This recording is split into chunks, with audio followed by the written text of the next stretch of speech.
Hello and welcome to the Marks & Spencer tasting case. I'm Chris Murphy and I work in Marks & Spencer Wine Online. We've put together a tasting case which consists of wines from around the world, different regions, different grape varieties with different flavours. Wine can sometimes be a bit complicated. There's just so much out there.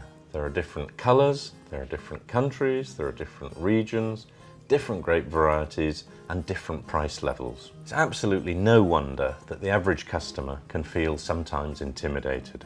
My number one rule of wine is that it should be delicious. There's no need to overcomplicate it. What we'd like to do is just give you a simple routine that you follow every time that you taste a wine, and it'll help you bring out the pleasure in every glass that you drink. It's actually called the systematic approach to tasting. It's developed by the Wine and Spirit Education Trust, and it's been virtually honed to perfection. Marks & Spencer sponsor the Wine and Spirit Education Trust. When you actually get a bottle of wine at home, it's more about eyes, nose and throat. We've probably all got a collection of glasses tucked away in the cupboard, but most of them aren't appropriate to use for wine tasting. There are glasses with tops that are wider than the bottom. There are crystal glasses that might be lovely to look at, but actually you can't see the wine in there. There are coloured glasses. It's all about getting the right glass.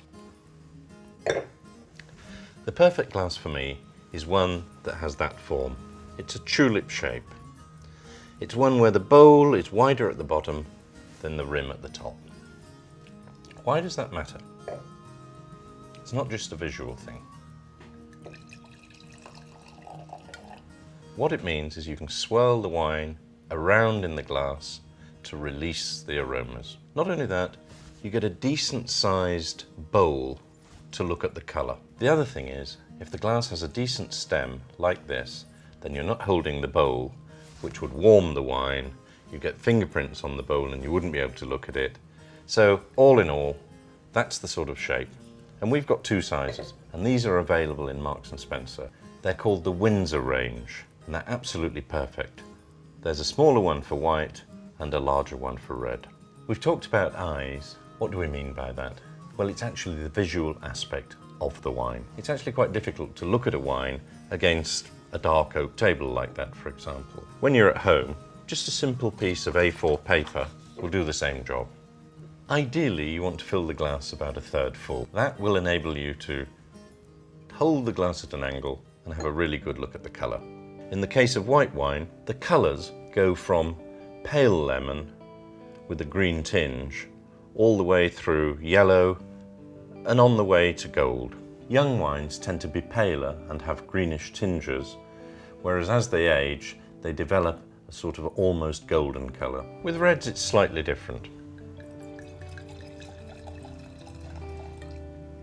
For example, the younger the wine, the more purple the wine will appear. Can sometimes almost appear black. As they develop in the bottle, the colour matures and takes on an almost orangey hue, and some mellow, mature wines can actually look garnet with age.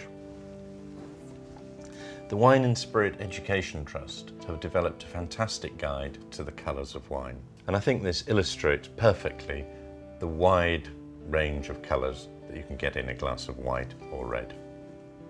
The next stage we talk about is the nose. The aroma of the wine can tell you an awful lot. What we do is give the wine a really good swirl. All we're doing is breaking up the surface tension, which releases the aroma into your olfactory senses. And seeing as the nasal and oral olfactory senses are very closely linked, what it will do is predict very much how the wine's going to taste. Having a really good sniff can tell you also about the grape variety. The list of aromas is endless. The best thing is for you just to use your own personal glossary of terms, those things that you recognise and that actually mean something to you. And as you go along the journey, these are going to become more and more recognisable and wine becomes more enjoyable.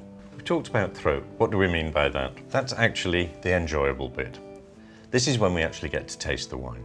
First of all, take a reasonable amount into your mouth. We slosh it around so that it covers all aspects of the palate. We suck a little bit of air in just to release the aromas onto the tongue. The tasting of the wine really should be confirming what you've seen by looking at it and what you've seen by smelling it. So when you take the wine onto the palate, you're asking yourself a few fundamental questions. Is it sweet or is it dry? Is it fruity or is it full-bodied? Does it have acidity? Does it have body? Does it have tannins? Is it balanced? A combination of various elements creates a balanced wine. There we have it, eyes, nose and throat, or the systematic approach to tasting.